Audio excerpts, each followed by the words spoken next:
요한복음 16장 25절에서 33절까지 말씀입니다. 요한복음 16장 25절에서 33절까지 말씀 한 절씩 교독하시겠습니다.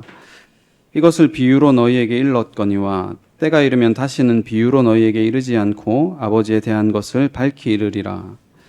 그날에 너희가 내 이름으로 구할 것이요 내가 너희를 위하여 아버지께 구하겠다 하는 말이 아니니 이는 너희가 나를 사랑하고 또 내가 하나님께로부터 온 줄을 믿었으므로 아버지께서 친히 너희를 사랑하심이라.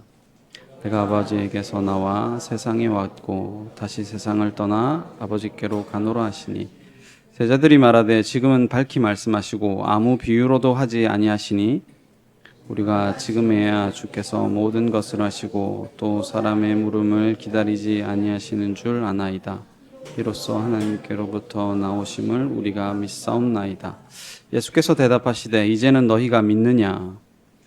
보라 너희가 다 각각 제 곳으로 흩어지고 나를 혼자 둘 때가 오나니 벌써 왔도다. 그러나 내가 혼자 있는 것이 아니라 아버지께서 나와 함께 계시는 함께 보시겠습니다.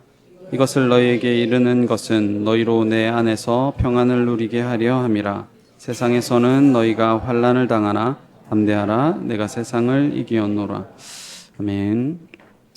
계속해서 우리는 성령에 대해서 이제 알아보고 있는데요. 성령이라고 하는 것은 세상 안에 있는 것, 세상 안에 있는 어떤 보이는 것으로 임한다기보다는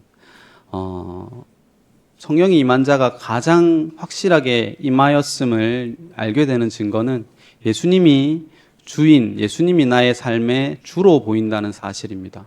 그래서 예수님을 믿는 것이 성령의 일이로구나라는 것을 알게 되는 것이 성령의 내주하심의 증거입니다. 성령을 받게 되면 뭐 금리빨이 은리빨로 바뀐다든지 어떤 대단한 환상을 본다든지 장래의 일을 본다든지 그런 일이 일어나지 않습니다.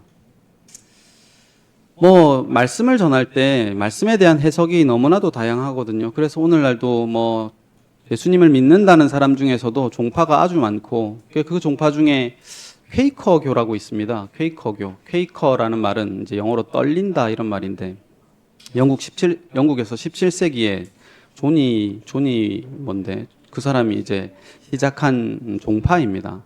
퀘이커교 이렇게 성령을 아주 중요하게 여기는 이제 종파인데 성령을 받으면 이렇게 떨리기도 하잖아요. 그리고 하나님의 말씀을 두렵고 떨림으로 바라본다 하는 심정으로 성령과 말씀 지킴을 아주 강조하는 종파입니다.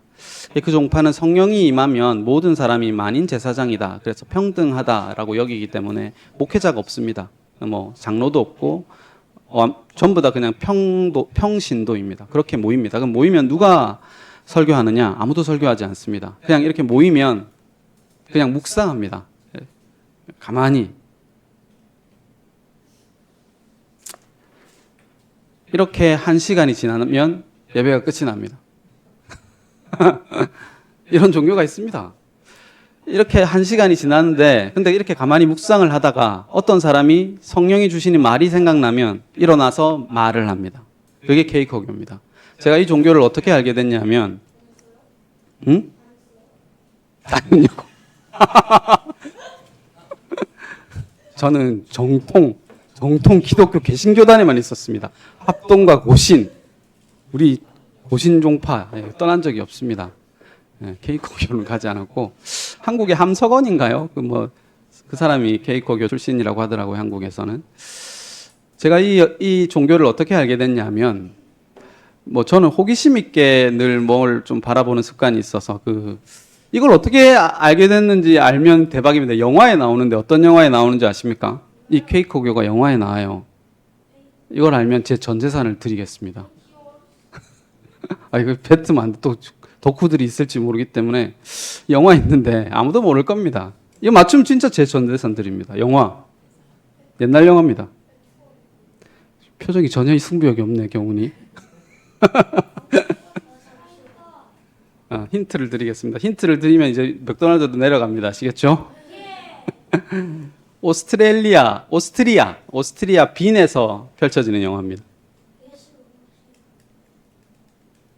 이 정도 하면 알아야죠. 덕후가 아무도 없나? 인터스텔라 아니고 오스트리아 빈에서 하루 동안 남녀의 사랑을 다룬 이야기입니다. 딱 하루 24시간 동안 남녀의 사랑을 오스트리아 빈에서.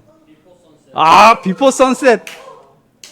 근데 비포 선셋 안타깝지만 땡입니다. 비포 선라이즈입니다. 비포 선셋은 비포 선라이즈가 나온 다음에 10년인가 13년 후에 나온 영화죠. 비포 선셋. 그 연인들이 우리가 6개월 뒤에 다시 만나자 했는데 10몇 년이 지나고 다시 만나게 되는 이야기가 비포 선셋이고요. 비포 선라이즈. 그러니까 비포 선라이즈 2가 비포 선셋이에요. 그 영화를 보면 그 오스트리아 빈의 아주 유명한 성당 안에 들어가서 남녀가 대화를 나눕니다. 어떤 대화를 나누냐면 그 케이크호교의 이야기를 해요. 내가 어떤 케이크호교 결혼식에 갔는데 아무도 얘기를 안 하더라. 그리고 1시간이 지나니까 침묵 가운데서 결혼식이 끝나더라. 너무나도 감동을 받았다. 이 이야기를 하면서 남자가 뒤이어서 하는 얘기가 있습니다. 그 여자는 그 성당에 들어가자마자 아주 성당의 그 웅장함과 거룩함에 압도당하면서 그 성당에 대한 칭찬을 합니다. 이 역사 가운데 있었던 성당 가운데 사람들의 어떤 슬픔과 고통과 또 희락과 이 모든 것들이 성당 안에 있는 것이 되게 성스럽다 이렇게 표현을 하니까 남자가 케이크호교 이야기를 하면서 그 다음에 하는 이야기가 뭐냐면 내가 친구가 차를 타고 가는데 무신론자다 친구가 차를 타고 가다가 옆에 노숙자가 있어서 노숙자 앞에 차를 세웠다. 그리고 창문을 내리고 $100 지폐를 창문 밖으로 내미면서 물었어요. 너 하나님 믿니? 하나님 믿습니까? 라고 물었어요. $100짜리를 흔들면서. 그러니까 노숙자가 $100를 한번 보고 그 사람 눈을 보더니 네, 믿습니다. 라고 하니까 창문을 올리고 그냥 가버렸다라는 이야기를 합니다. 왜 두 이야기를 그 감독이 붙였을까요? 그렇게 하고 장면이 바뀌거든요. 왜 붙였을까요? 오늘날의 개신교라고 하는 것이 하나님이 아니라 돈을 섬기고 있다. 돈 준다니 네 믿습니다 라는 말을 하고 있더라. 너네는 어떻느냐 하고 고발하고 있는 것이고 진정한 종교는 성령이 임한 케이크호교가 안에 있다라고 말을 하고 싶었던 거겠죠. 그래서 케이크호교를 알아봤더니 별거 없더라고요. 성령은 다시 한 번 더 말하지만 예수 믿는 마음이 내 안에 생기면 아이고 내가 주인이 아니고 예수님이 내 삶의 주인이로구나. 내 삶에 예수가 멀리 있는 것이 아니라 가까이 있구나. 이렇게 밥을 먹는 것도 내가 오늘 숨을 쉬는 것도 예수님의 은혜로구나라는 게 느껴지면 예수님이 내 삶의 주인이로구나 느껴지면 이게 기적이라니까요. 이거는 도무지 논리로 설득으로 되지 않는다니까요. 이게 내 마음 안에 그런가 보다 하고 느껴지면 그게 성령이 임한 겁니다. 다른 건 아닙니다. 이게 진짜 기적이라는 말입니다. 오늘 설교의 제목은 해피입니다. 원래는 해피니스인데 해피니스 너무 잘난 척하는 것 같아가지고 해피로 바꿨습니다. 행복이라는 영어죠. 제가 어렸을 때 저희 누나 기억할지 모르겠는데 저희 집에 개를 2마리 키웠거든요. 그 중에 이렇게 한 마리 개 이름이 해피였습니다. 맞죠? 기억이 안 나요? 기억나요? 안 나요? 그 치와와 같이 생긴 개가 있고 좀 덥수룩한 개가 있었잖아요. 그 개가 해피였는데 이름이 참 해피, 참 좋죠, 개 이름. 근데 걔의 말로는 아버지는 어디 시골로 보냈다고 하던데 아니겠죠? 기억나요? 어디로 보냈는지? 아마 개장수가 이렇게 주지 않았을, 시골 보냈어요. 진짜요? 시골 가니까 없던데. 어쨌든 그 해피의 삶은 해피한 결말은 아니었던 것 같아요. 여러분, 해피라는 말이 이제 행복이라는 말이잖아요. 제가 여러분들에게 자주 하는 말이 행복하세요라는 말을 했습니다. 근데 여러분, 행복하세요 해가지고 행복할 수 있습니까? 행복하세요 해서 행복할 수 없고, 내가 오늘부터 행복하게 살아야 되겠다. 내 인생의 목표는 행복이다. 라고 해서 그 행복을 쫓아가면 행복하게 살 수 있습니까? 뭔가를 추구하며 산다는 건 결핍돼 있다라는 증거입니다. 그래서 뭔가를 위해서 쫓아가면 쫓아갈수록 그것의 결핍을 더욱 느낄 뿐이에요. 돈을 위해서 쫓아가면 돈의 결핍을 더욱 느낍니다. 건강을 위해서 쫓아가면 건강을 위해 쫓아간다는 자체가 뭡니까? 내가 건강하지 않다는 겁니다. 돈이 없다는 거고요. 내가 행복하지 않다는 겁니다. 그것을 위해 살아간다는 건 오히려 더 결핍을 느끼게 되고 목마름을 느끼게 된다는 사실입니다. 해피니스라는 단어의 원어가 뭔지 아십니까? 해피니스라는 단어의 원어는 해프닝입니다. 원어가 해프닝에서 출발했습니다. 해프닝 뭐죠? 해프닝은 우연히 일어난 일을 가지고 해프닝이라 그래요. 그러니까 행복은 우리가 목적 삼아서 나아갈 때 얻어지는 것이 아니라 그냥 우연히 어느 날 주어지는 것이 행복입니다. 내가 노력하는 것이 아니라는 말입니다. 어디서 빨람이 울립니다.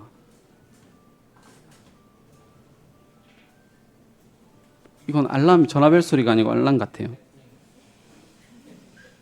제가 그래서 행복이라고 하는 것도 행복하게 사십시오라는 말을 율법으로 받을 것이 아니라 은혜로 받게 되면 그냥 살면 됩니다. 그냥 사는 것이, 그냥 사는 삶 가운데 뭔가 문득 우연히 해프닝으로 일어나는 일을 통해서 우리가 가끔씩 행복을 느끼는 것 같습니다. 제가 성경 구절 가운데 거의 제일 좋아하는 3위 안에 드는 구절 문구가 있습니다. 그것은 사도행전 2장 2절에 시작하는 부분인데요.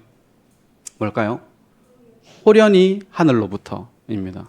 호련히 하늘로부터. 정말 우리의 삶은 호련히 하늘로부터입니다. 이게 뭘 줄 때 하는 말입니까? 성령이 임할 때 하는 말입니다. 호련히 하늘로부터 급하고 강한 바람 같은 소리가 들리죠. 성령은 호련히 임하는 것입니다. 아무리 인간이 노력한다고 되는 것이 아니라 호련히 임합니다.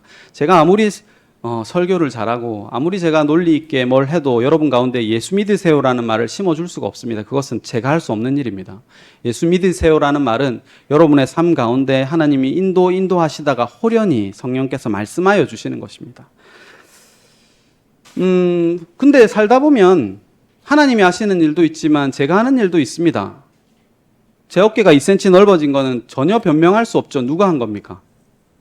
제 어깨가 왜 넓어졌다고 그랬죠? 헬스를 했기 때문이죠. 헬스장 뭐라고요? 제가 집에 있다가 헬스장으로 갈 때에 마음이 매우 무겁고 큰 의지가 필요합니다. 그 헬스장에 가서 억지로 가서 또 운동을 하는 것도 큰 의지가 필요하고요. 그래서 내 어깨가 넓어지면 내가 했다라는 생각을 하지만 참 어리석습니다, 여러분. 헬스장으로 가려면 일단은 제가 열심히 아령을 들 때 뭘 하는 줄 압니까? 아령을 들면 반드시 뭘 해요? 이걸 합니다. 호흡은 누가 줍니까? 내가 쉬고 싶으십니까? 노력해서? 호흡은 주어지는 겁니다. 심장이 막 뛰어요. 심장은 내가 뛰라 그래서 뜁니까? 아니요, 뛰어집니다. 이렇게 운동을 하면 상처가 생깁니다. 근육에. 상처의 회복은 어떻게 됩니까? 저절로 됩니다. 그리고 여러분, 제가 어떻게 하면 헬스장에 갈 수 있을까요? 안 아파야 됩니다. 안 불편해야 되고요. 뭔가 모든 환경이 주어져야 갈 수 있습니다. 그리고 가서 아령을 들어요. 아령이 왜 무거울까요? 아령이 왜 무겁다고 생각하니? 내가 힘이 없어서 그래? 아니면 좀 더 거실론적으로 가보자. 아령이 왜 무거울까? 물리학적으로 생각해 봅시다. 중력 때문이죠. 중력 때문에 아령이 무거운 거예요. 중력이 없으면 아령은 아무 소용이 없어요. 그러면 왜 중력이 있죠? 하나님이 이 우주 만물을 운행하고 계시기 때문이에요. 그러니까 단순히 내가 아령을 들어서 내 어깨가 넓어졌다 생각하지만 그 어깨가 넓어지는 작용 안에는 뭔가 대단한 은혜의 시스템이 작용하고 있습니다. 이거 왜 잘합니까? 제가 물 주고 가지 쳐서요? 아니요. 고민해 보세요. 이 생명이 여기 어떻게 있습니까? 이 생명이 어떻게 자랐어요? 이 생명이 어떻게 유지됩니까? 햇빛과 물은 누가 만들었는데요? 이 모든 것은 큰 은혜의 작용이라는 겁니다. 우리 혜원이 어디가 붙노? 혜원아? 우리 혜원이 밥하는 거 너무 기특하지만 언젠가 혜원이도 알았으면 좋겠어요. 자기가 그냥 물 맞춰서 밥솥에 스위치를 누르는 걸 가지고 뿌듯해할 게 아니라 이 밥 안에는 뭔가 엄청난 긍휼과 은혜와 손길이 담겨 있잖아요. 이 세상 만사 사계절이 정확하게 움직여야 되고 농부의 수고가 있을 뿐 아니라 그 모든 것들이 담겨서 내가 밥 하나 했을 뿐입니다. 그래서 우리가 거기에 십자가를 긋는다라는 말입니다. 모든 은혜는 십자가로부터 시작합니다. 호련히 시작하게 되는 것입니다. 세상의 어떤 지식이든 마찬가지입니다. 성령을 우리가 흔히 불로 묘사를 하잖아요. 불로 한번 설명을 해봅시다. 자, 모든 지식은 말입니다. 믿음을 요구합니다. 입니까? 모든 지식은 믿음을 요구합니다. 불은 차갑습니까? 뜨겁습니까? 불은 뜨겁다라는 이 문장이 있으면 믿음이 필요합니다. 처음에는 물은 어떤 지식이든 믿음이 필요해요. 불은 뜨겁다. 이건 그냥 믿음으로 우리가 믿게 되는 거예요. 근데 이게 우리 가운데 지식이 되려면 어떻게 돼야 됩니까? 불이 뜨겁다라는 걸 원리적으로 이해하거나 그냥 공부를 하거나 내지는 어떻게 하면 됩니까? 불에 손을 대보면 됩니다. 아, 뜨거워! 하게 되거든요. 그럼 이때부터 불이 뜨겁다라는 것은 관념이 아니라 내 지식이 됩니다. 그리고 이게 지혜가 되려면 어떻게 돼야 되냐면 이 불을 계속해서 사용하게 됩니다. 뜨거운 물을 데울 때 불을 쓰죠. 요리를 할 때 불을 씁니다. 추워서 땔감을 모아서 내가 엄청 추웠는데 그 불의 소중함을 알면 알수록 불이 뜨겁다라는 것을 경험하게 되죠. 이게 지혜라고 하는 것입니다. 믿음이라고 하는 것은 그러니까 엄밀히 따지면 말입니다. 세상의 모든 믿음이라고 하는 것은 의지적인 것이 아닙니다. 어려운 얘기인데 믿음은 의지적인 게 아니에요, 여러분. 믿음은 비의지적인 겁니다. 내가 이 믿음을 갖게 된 것은 뭐 좋은 믿음이든 나쁜 믿음이든 상관없이 이거는 누군가 조종한 겁니다. 주어진 거라니까요. 왜 사기당하는데요? 잘못 믿어서 그래요. 뭔가 왜 이렇게 이곳에 내가 돈을 투자하는데요? 믿었기 때문입니다. 행함이 없는 믿음은 사실 없어요. 믿음이 있으면 무엇이든지 행하게 되어 있습니다. 믿는 대로 산다니까요, 우리는. 왜 이렇게 사는데 네 철학이 뭔데? 난 이렇게 삶을 믿기 때문이야. 믿음으로 살아요. 그러니까 그 믿음도 어떻게 보면 주어진 것입니다. 인간은 뭔가를 창조하는 존재가 아닙니다. 십자가라고 하는 것은 십자가를 향한 믿음도 내가 노력으로 되는 것이 아니라 그냥 뜨거웁니다. 뜨거워. 그럼에도 우리는 도돌이표로 돌아갑니다. 어리석은 우리의 주체성을 놓지 않고 성령이라고 하는 것은 정말로 호련히 임하고 나의 노력으로 되는 것이 아니구나 하지만 다시 돌아가 버립니다. 예를 들면 이런 거예요. 성경에서 우리를 너희가 하나님의 성전인 것을 알지 못하느냐 이렇게 표현합니다. 너희가 하나님의 성전인 것을 알지 못하느냐 이 말을 들었을 때 여러분은 가볍습니까? 무겁습니까? 네가 하나님의 성전이야, 서하나. 이게 가벼워, 무거워? 무겁지. 네 어떻게 그렇게 잘하니, 어린 게. 우리가 하나님의 성전인 거라는 말이 가벼워요, 무거워요? 왜냐하면 성전은 하나님의 거룩한 곳인데 담배 피면 돼, 안 돼? 술 마시면, 거짓말하면, 사람을 죽이면, 사람을 속이면, 형제를 미워하면 안 되지. 하나님의 성전인데. 이 말씀이 어디에 기록되어 있는지 아십니까? 고린도전서에 기록되어 있어요. 고린도 교회는 어떤 교회죠? 음란한 교회예요. 아버지의 엄마랑 행음을 하는 교회. 남자와 남자끼리 행음을 하는 교회. 심지어 고린도 교회가 어떤 교회인 줄 아십니까? 여러분, 우리는 십자가를 알아야 되죠. 십자가만이 유일한 우리의 살 길이잖아요. 예수가 다 했다 하더라가 우리의 살 길입니다. 근데 이게 내 안에 또 소유가 되면 이게 악입니다, 여러분. 이건 내 안에 소유가 될 게 아니고 내 밖에서 나를 살리는 거예요. 그러니까 고린도 교회는 나는 그리스도파다 하는 것도 바울이 지적해요. 다 아볼로다, 나는 바울에게 속했다, 나는 베드로에게 속했다, 이까지는 봐줄 수 있지만 나는 그리스도에게 속했다. 이것도 바울이 뭐라고 한다니까요. 그것이 너에게 소유화되면 그것도 악이라는 겁니다. 하나님의 성전인 것을 너희가 알지 못하느냐 할 때 우리가 다시 한 번 더 이런 말을 들을 때 정신을 차려보세요. 하나님의 성전은 담배 안 피면 깨끗해집니까? 아까는 그치? 이거 맞지? 하나님의 성전은 우리가 형제를 안 미워하면 깨끗해져? 형제를 사랑하면 깨끗해져? 하나님의 성전은 어떻게 깨끗해지지? 믿음으로, 맞아. 믿음으로. 하나님의 성전은 어떻게 깨끗해지냐면 제물이 죽어야 깨끗해져요. 그 제물에 피를 뿌려야 깨끗해진다니까요. 깨끗해지는 방법을 구약부터 설명해 놨어요. 그러면 너희가 하나님의 성전인 것을 알지 못하느냐라는 말은 이렇게 살라라는 말입니까? 이렇게 살렸다는 말입니까? 이렇게 살렸다는 말이지. 왜냐하면 성전이 어떻게 깨끗해졌나 보니까 예수님의 피가 뿌려져서 깨끗해졌다니까. 예수님의 피가 십자가가 제단에서 십자가로 살려서 물두멍으로 깨끗해져서 십자가로 먹여져서 십자가로 비춰져서 십자가라는 기도가 이루어져서 십자가로 찢어져서 십자가로 속죄가 이루어져서 성전이 깨끗해졌다고요. 성전이 이루어졌다고요. 너희가 하나님의 성전인 것을 알지 못하느냐는 말은 무거운 짐이 아니라 너희 살았다 이 말입니다. 너희 살았다 이 말이에요. 제가 하삼동에 가면 그 보라돌이 친구를 종종 보거든요. 보라돌이 친구는 무지하게 행함이 많습니다.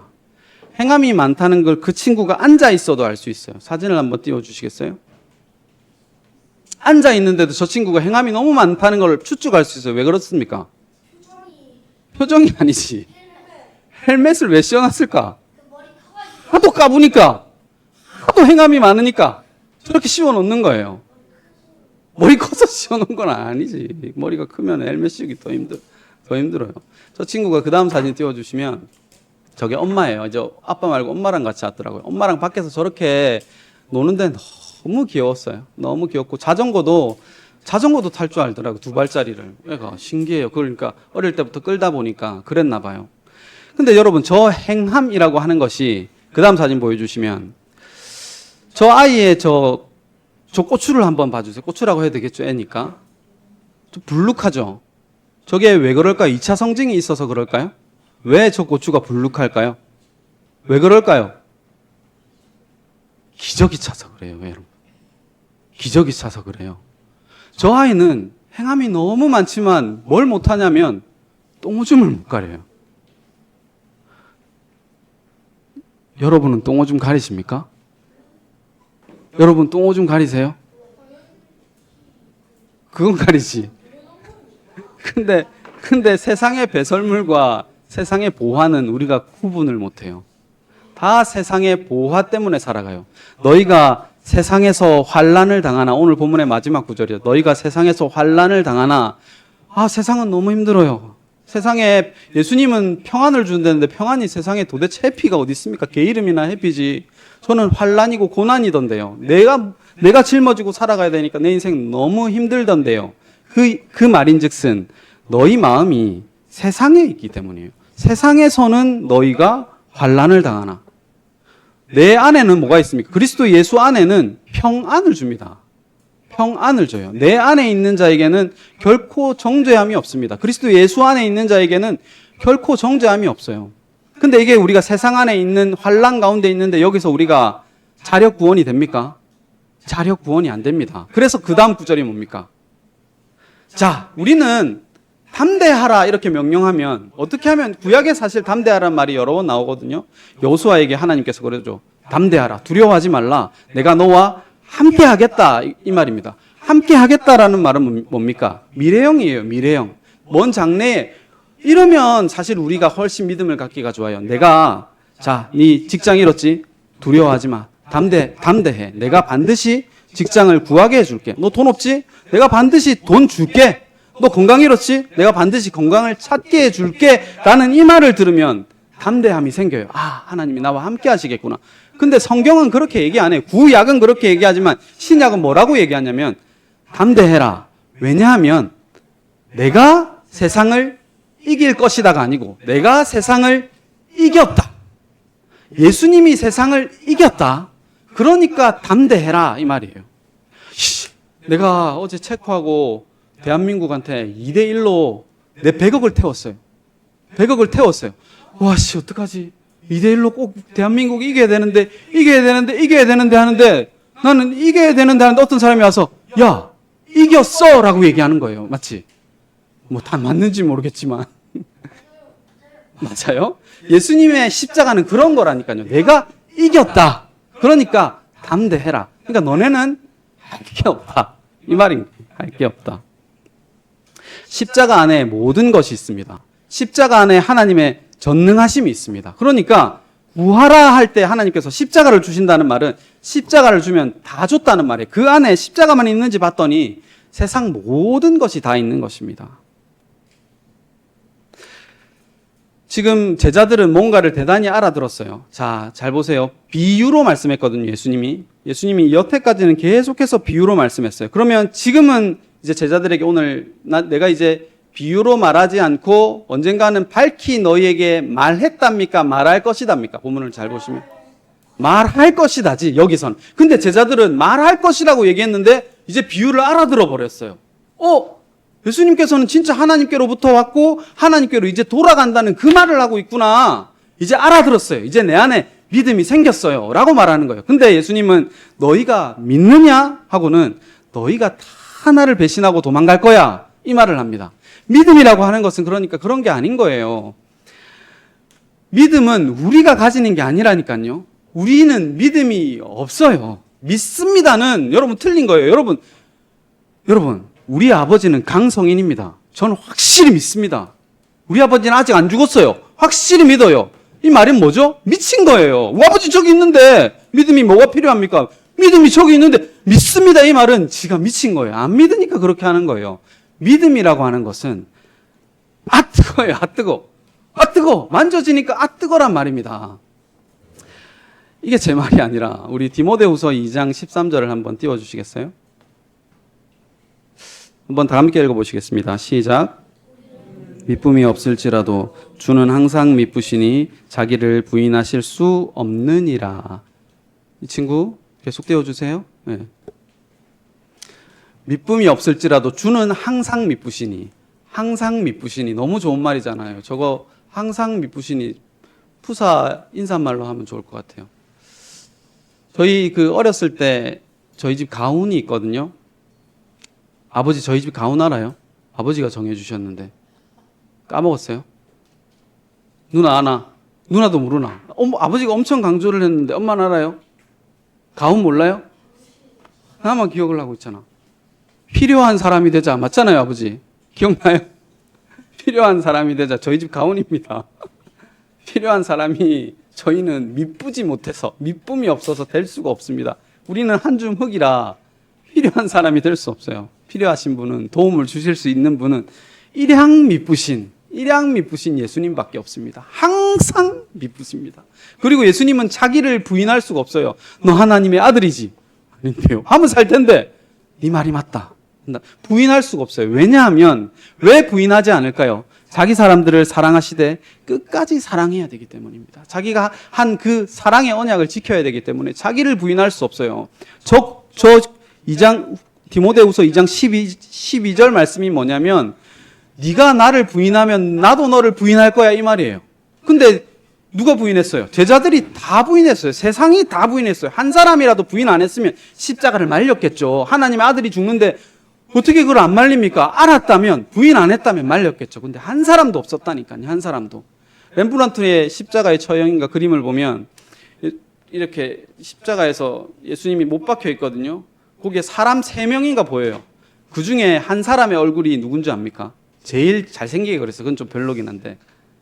렘브란트 자신이에요. 자신의 초상화를 거기에 그려놨어요. 왜 그랬을까요? 내가 예수님의 십자가에 가담했구나. 그걸 자기의 그림으로 인정한 겁니다. 너희가 그리스도를 십자가에 못 박았다라고 말하니까 그 사람들이 뭐라 하면 우리가 어찌할꼬? 이 마음이 드는 거. 우리가 어찌할꼬? 성령을 받아라. 성령을 받아라. 베드로가 그러는 거예요. 우리는 예수님을 부인합니다. 그런데 예수님은 끝까지 우리를 부인하지 않고 항상 미쁘십니다. 이것 가운데 사시는 우리가 되셨으면 좋겠습니다. 환난이 무겁게 느껴지는 이유는 우리가 세상 가운데 마음을 뺏기고 있기 때문입니다. 그런데 자력구원이 안 됩니다. 너희가 도대체 어디 살고 있는데? 라고 물으시면 여러분 어디 살고 계십니까? 세상에 사는 것이 아니라 그리스도 예수 안에 사시는 우리가 되시기를 바랍니다. 그리스도 안에 사시는 우리가 되셨으면 좋겠습니다.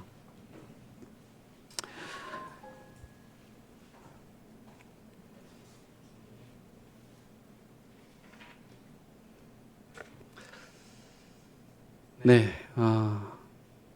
행복하십시오. 행복하셨으면 좋겠습니다. 이 말이 짐이 아니라 그냥 봄바람이 불어오듯이 어느 날 오늘 떡이 생겼거든요. 우리 대구에 계시는 장재용 집사님께서 떡을 보내주셨습니다. 자리에 안 오신 게 더 은혜인 것 같아요. 떡으로 함께하고 계십니다. 떡 먹으시면서 또 은혜구나 생각하시고 그래요. 이렇게 누가 밥 위에다가 십자가를 그린 사진을 저한테 보내오더라고요. 그러셨으면 좋겠어요. 이게 율법이 아니라 내가 밥 먹는 것도 십자가로부터 되는구나. 이게 참 은혜구나. 이렇게 살면 좀 행복해지지 않을까, 우리 삶이. 십자가로부터 내가 사는구나. 오늘 걷는 것도 평범한 거 그냥 지겨운 건 줄 알았는데, 물리학도 말하잖아요. 평범하다는 건 엄청난 에너지가 우리를 시스템적으로 지켜주고 있다는 겁니다. 평범하다는 것은. 그래서 평범함 속에서 감사하시는 저희 모두가 되셨으면 좋겠습니다. 기도하시겠습니다.